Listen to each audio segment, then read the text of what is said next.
We got the endorsement of Elon Musk, you know that. And he said it's absolutely imperative we're going to save our country. I have to win. He gave me the strongest endorsement. He's a great guy, and he makes some great things.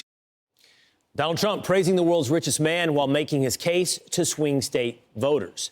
And a new op-ed, our next guest writes, Musk's endorsement is causing the far left to, quote, lose their mind. Fox News contributor and GW University law professor Jonathan Turley joins us now to explain. Professor, great to see you. How do you see the reaction to Elon Musk evidencing the left losing their mind? Well, it's like another scene out of, the Lord of the Flies. You have all these pundits and politicians chasing him around the island. And you have people go into absolute vapors every time he talks about censorship or talks about Donald Trump. Really, this turned on Musk when he bought Twitter and took down the censorship system. But most importantly, when he released the Twitter files, because many of us were testifying in Congress and Democratic members would say, you've no proof that there's any coordination between the government and these companies. And then Elon Musk supplied the proof with thousands of emails coming from government officials and offices, over 80 FBI agents targeting individuals and groups for censorship. They never forgave him for that. And you have this bizarre situation where, you have CEOs that openly support Harris, openly support extremely far-left policies. There's not a peep about them. But there is this Musk Mania, which has just overwhelmed the media recently.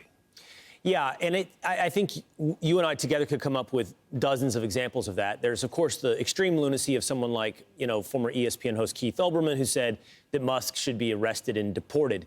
But what I'm curious about is less the lunacy of someone like that on the left, and whether or not you think Musk is risking real retribution in some way from the censors and the government officials that he is targeting and highlighting. Well, look, they've already done everything they could short of throwing him into a wood chipper. I mean, they've targeted his revenue, they've targeted his companies, they've targeted his advertisers. In my book, The Indispensable Right, I talk about Musk, and love him or hate him, he is without question the most consequential figure in free speech of our generation. I think that he has done more for free speech than any living person today. In some ways, he actually stopped the progress of the anti-free speech movement by releasing the Twitter files. But he's really that immovable object that this irresistible force encountered, and they won't forgive him for it. All their CEOs caved. People like Zuckerberg and others, they caved like a house of cards. But they finally found someone that couldn't be coerced, couldn't be threatened, couldn't be scared. And they will not forgive him for that. Yeah, it's fascinating. All right, Jonathan Turley, thanks so much for being with us this morning. I'm Steve Doocy. I'm Brian Kilmeade. And I'm Ainsley Earhart. And click here to subscribe to the Fox News YouTube page to catch our hottest interviews and most compelling analysis.